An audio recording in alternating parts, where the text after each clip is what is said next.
Jacques Chirac, on vient d'apprendre sa mort, une réaction? Énormément d'émotions, évidemment.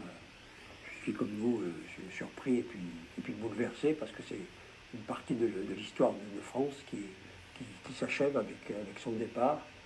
Les Français retiendront beaucoup de choses du personnage, évidemment, à la fois sa proximité avec eux et en même temps, dans les moments essentiels, comme on l'a vu pour la guerre en Irak, une voix de la France qui s'est affirmée au monde.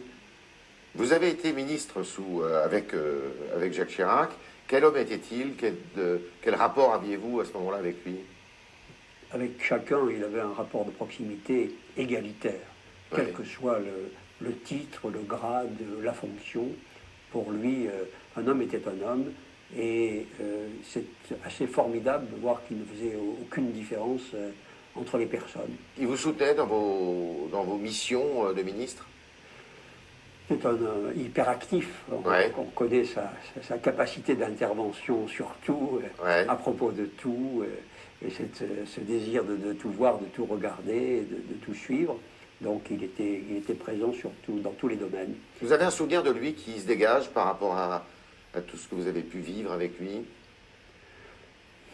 Personnel? Beaucoup de souvenirs personnels, puisqu'on a quand même beaucoup de ministres, tous ceux qui ont été ses compagnons pendant de longues années, on a tous beaucoup de souvenirs.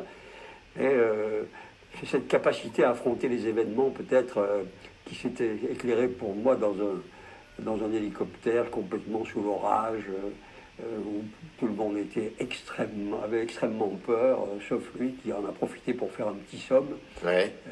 Qui montrait un peu ce caractère indestructible du serein. Et cette sérénité. D'accord. Je me souviens qu'au début des années 80, alors que vous veniez de remporter la mairie de Grenoble, vous avez accueilli à Grenoble les assises du RPR ou les journées parlementaires, je ne me souviens plus. Les assises en 1984, un an après. J'étais tout jeune journaliste Dauphiné Libéré à l'époque. Et moi tout jeune maire, voilà.